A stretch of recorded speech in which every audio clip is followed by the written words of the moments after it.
Hey, what's going on, everybody? Welcome back to the channel. I am here with my better half, Nikki. Hello.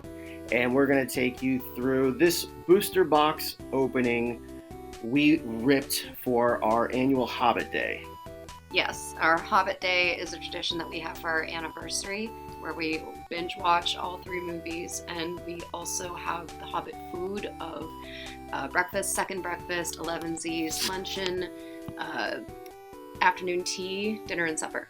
Yeah, so we're going to be showing you some clips of all that, and this video here, we're getting into the first pack here, and we're doing something different with this video. As you can see, we are posting up prices for some of these cards, and the reason why is we just wanted to do a different video. This is actually like the 3rd or 4th time. Here's our first clip here. Our first meal of the day. First breakfast was cinnamon toast and berries, and I think I had tea and you had coffee, I think? Yeah, I think that's what it was. It was kind of far back for me to remember now. But anyways, so the prices that you are seeing on the screen, I went to Category 1 Games, Pirate Pete, and eBay Sold to find averages of all the cards, well, mostly the rares, the foils, and a few uncommons. Just tried to find the average price of near mint to mint cards and what they're going for currently. This isn't an exact science here, so if there's some discrepancies, by all means, apologies in advance. But we just wanted to have some fun. I know a lot of videos out there are doing this, and I just wanted to try something different for you guys and girls. But Nikki, yeah, you started us off here. Mm-hmm. Yeah, there's that one card that pops up that always scares me, and I think that's coming up soon here in a minute. The one goblin. The one goblin scares me. Yeah, that's some really good... There he is. Yeah, exactly. That is some very, very good special effects makeup, and we'll just call it costuming. I'm sure that there's some sort of silicone mask. Then we got Celeborn there, and our second rare foil. Well, it's not our second rare foil, but this is our second foil. It was our rare Valiant Man of the West. Again, the prices came from eBay Sold, Category 1 Games, and Pirate Pete for near mint to mint cards, since these are all pack fresh. We were also opening up this box to help complete our Fellowship of the Ring set, the very first set. We did buy a collection, and it had a lot of cards in it from Fellowship, but they were well played. I think they were part of somebody's cube deck here locally. You could definitely tell that they were played, so we wanted to go ahead and replace a lot of the cards in our collection with near mint to mint cards, just to keep our... here's our second video here. So this was second breakfast. Bacon, eggs, and potatoes. Those potatoes were amazing. Actually. Yeah. I think I ended up frying the potatoes in the bacon grease. Yeah. Not healthy at all. We are not nutritionists. You probably should not be ingesting these food, but we wanted to live like hobbits for the day. And we did indeed. Yes, we did. And it was delicious. Yes, we watched all 3 of Lord of the Rings, the extended editions, by the way. The only ones to watch. The only ones to watch here. And we ate, and we drank, and we played with our cards, and we had a great time celebrating our annual Hobbit Day, which is, a lot of fun. I certainly can't wait to do it again. Yeah, we're going to do it. It's going to be an every year thing. For sure. I certainly hope so. As long as we have, packs to open, it will definitely be a fun thing to do. Sealed product is slowly dwindling away. I know that there is a lot of Lord of the Rings out there compared to some of the other games like Star Wars TCG, and Lord of the Rings is still relatively affordable with the exceptions of Realms of the Elf Lord. We got Lurtz's Battle Cry there. We're up to about $32. Not bad. Oh, I should probably state this too, now that we're already through the video here, if you made it in this long. So I purchased this box at Hills Gaming when they were doing their holiday 2024 Christmas special. So I picked this up for, I think it was like $150, and then it was like a little tax and $14 shipping or something. So I just rounded it up to $170. So that's where we're getting that price from. Again, the box came from Hills Gaming, our Gandalf rare. And I remember that this Gandalf was super centered. Like, it was centered so well. And actually, all of the cards that came from this box were really well centered. Oh, 11Zs. 11Zs, yeah. We were pretty stuffed at this point, but... Yeah, so we wanted something light. And some assorted nuts, and yeah, it was a lot to eat at the beginning of the day, I will say. Yeah, we did all this, like, within the first, like, 4 hours, so it was a lot. 2 breakfasts and 11Zs. I mean, I know hobbits have giant stomachs, but us regular folks do not. Yeah, at least not that big, anyway. Nah. An Urkai Lieutenant there coming in. But anyways, I did pick this up, like I said, at Hills Gaming. It was around like $150, and then I rounded up with shipping and tax. So that's where we're getting that final benchmark number to see if we come close to breaking even, if we break even, or if maybe there's a little bit more on top of that and we get in the black, as they say. But anyways, I think I'm going in here. I ripped that Gandalf, which was cool. Gandalf is definitely a character that I would love to play someday. Orc Bowman, yeah, very, very playable card from what I hear. But yeah, I mean, so far, you know, I've been very, very impressed with the quality of the cards from this box. Whoever, I mean, Hills definitely kept the boxes in good shape, and there was no... wear and tear on the box when we got it. It was shipped properly. It was a good quality purchase. There we go. Uleri and Kea, Shotgun and Kea, helping us get there. And we have Enduring Evil coming up right there. But, yeah, I mean, so far, you know, I cannot complain about the cards we were pulling and the condition of them and just the general... day that we had fun celebrating. I encourage everybody, if you have, a weekend to do a Hobbit day yourself, plan out those meals. I mean, we planned this out. Oh yeah, we knew we had a menu listed, I think like 2 months in advance, actually. We were just really excited about it. And we did our shopping the week of and we set an alarm in the morning to wake up so we could start cooking and start the movies. And we had the fireplace on, and it was a really good atmosphere. Yeah, we definitely wanted to plan this out.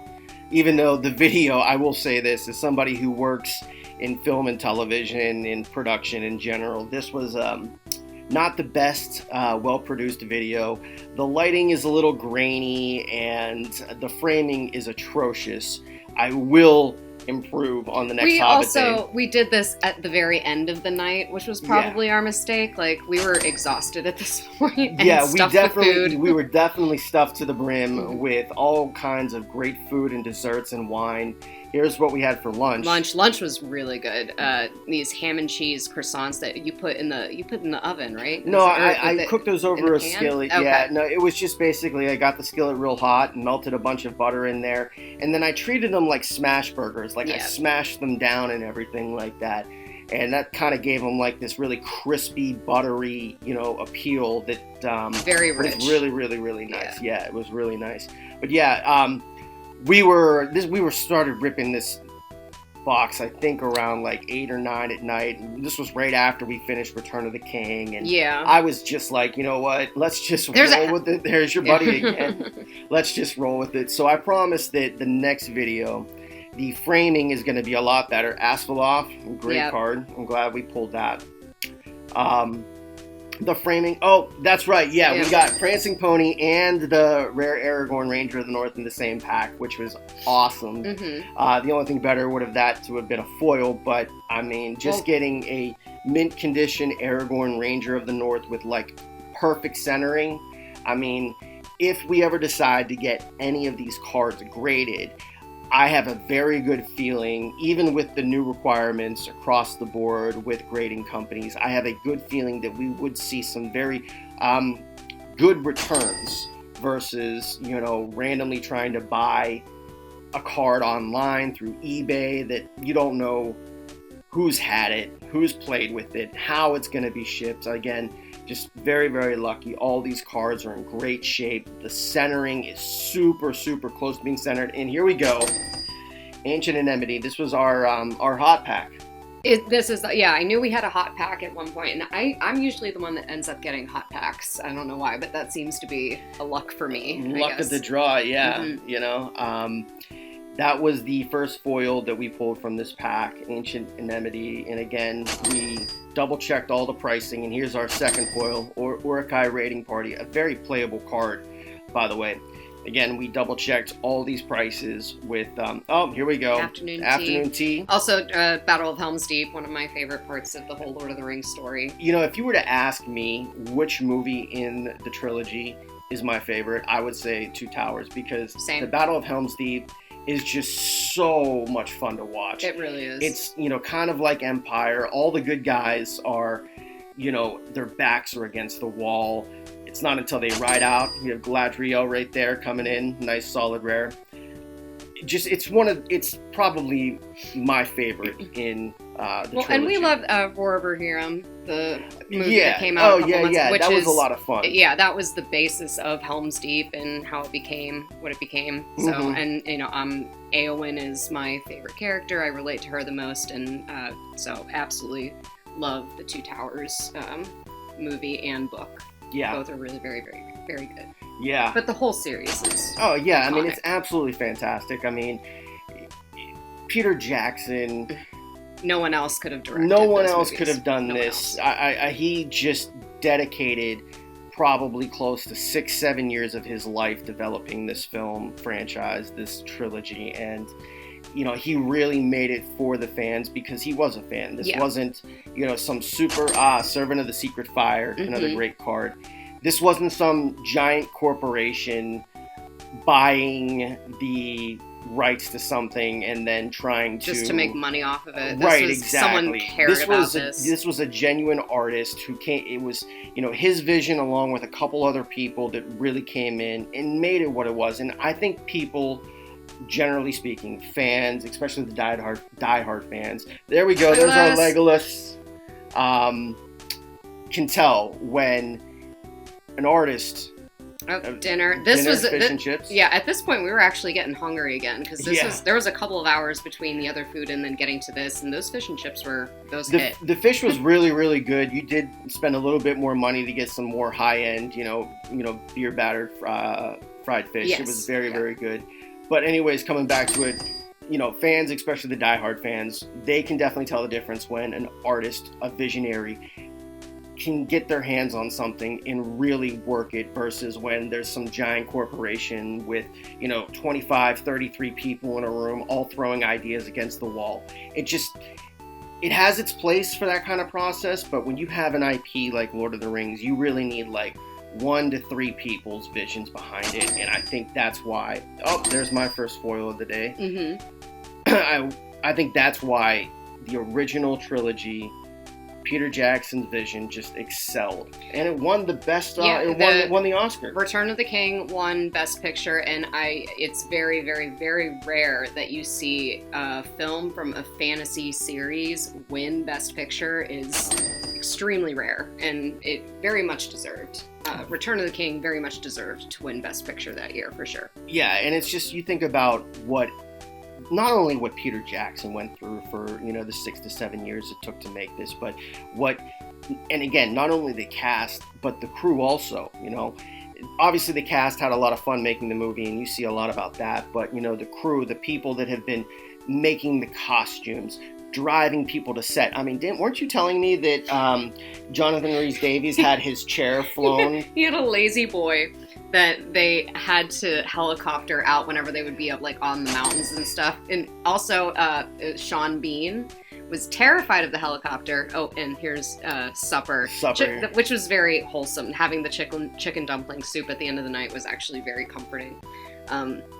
But Sean Bean was terrified of the helicopter, so he would climb the mountain every day. So that's like transportation department, the production office, the travel coordinator, logistics, assistants. There's just so much that goes into, films. You think, all right, you got the camera crew and you have the actors, but I mean, you don't think about people like the craft services that are providing meals. So at this point, I know you didn't get to see this pack. I want to just jump in here. As we're getting close to our benchmark, the camera operator, the film guy himself, forgot to keep the batteries charged, so I had to do a battery swap, and we missed pulling Gandalf's card right there, so that's why there was this little lapse right there. But anyways, back to the story here.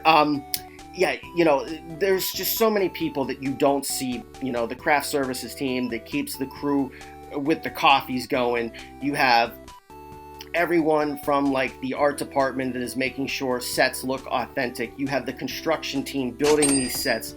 You know, you have the gaffers making sure the lighting is perfect, and you have your grips that are literally the muscle on set, bringing all these set pieces together, all these lights together, all these just heavy equipments, dollies, all this stuff to make films come together. And you know, there's so many unsung heroes on a film set. It's not just the director and actors that deserve all the praise. Right. And as an actor, I feel comfortable in saying that. So we are coming up on that benchmark of 170, and I do feel pretty good about this. You know, we're not going to be selling any of these cards here. All these cards, like I said, are going to go into our Fellowship collection binder, and some of them are going to be going into decks that Nikki is building, because Nikki builds all the decks we play with. I at least try to. I think that I have a good eye for it, but I'm sure if I ran into someone that actually did it consistently, I would look dumb. Well, we play for fun. We do. We enjoy this. We enjoy the card games. We enjoy card games in general, but then we enjoy this game because we love, you know, the Lord of the Rings films. Nikki grew up on the books and everything like that. Well, and if you look just in the corner of the screen here, all of those wrappers there, it felt so much like Christmas morning. Yeah. You know, when you just got wrapping paper all around you. Oh yeah, 100%. 100%. But yeah, you know, we don't play competitively. We started to investigate, you know, Lord of the Rings on GEMP. I've played Star Wars TCG on GEMP before, and seeing some of the high-level talent that's on there is somewhat intimidating because, you know, as Nikki said, we play for fun. We don't build competitive decks, so, you know, we maybe only run 1 or 2 copies of a card, and we try to have a variety of cards in there just to learn the cards, basically, and just to, you know, stay up and up on some things, right? Yeah. I mean, no, and the more that we play, the more we get, I feel like, connections to certain cultures. We have our specific Shadow and our Free Peoples decks that we connect with more. I love the Rohinians with the Free Peoples, but then with Shadow, I love Nazgul and I love Uruk-hai. Those are, and the Wargs are pretty cool in Two Towers as well. But you know, you get into the point where you get excited to see a specific culture pop up because you can add that to a deck. Speaking Love of Lurtz. yeah. Yeah, exactly. Lurtz is a great one for Uruk-hai. And it's really cool getting to see stuff like that pop up and get excited about it. Oh yeah, anytime you open up a pack and you see somebody like Lurtz or an Aragorn, you're just like, all right, that makes it feel good. And then when you're building decks, you're like, all right, this has to be in there. For instance, we just started building Towers decks, and we're like, all right, well, we need to have our horses for Rohirrim, we need to have wargs for Uruk-hai. We finally get to play with some Ents, so we made a Gandalf Ent deck. And Ents are fun too. Yeah, you know, like, we're really trying to expand throughout the movie block, and we're taking it one step at a time as beginners because we really don't know that much since we just started playing this game maybe like a year and a half ago now. And, you know, we both have, you know, full-time jobs. We don't get to play as much as we want. There was another foil there, the White Arrows of Lorien. 185. So we have definitely made a little bit of our money back. Again, not the goal of this box, not the goal of this video. This was just a trend that we saw other players, other YouTubers doing, mostly with Pokemon and Magic the Gathering. So I thought, well, you might as well just try to do something different here. Our last rare. Thank you all for checking out this video. Nikki, don't let the ring corrupt you.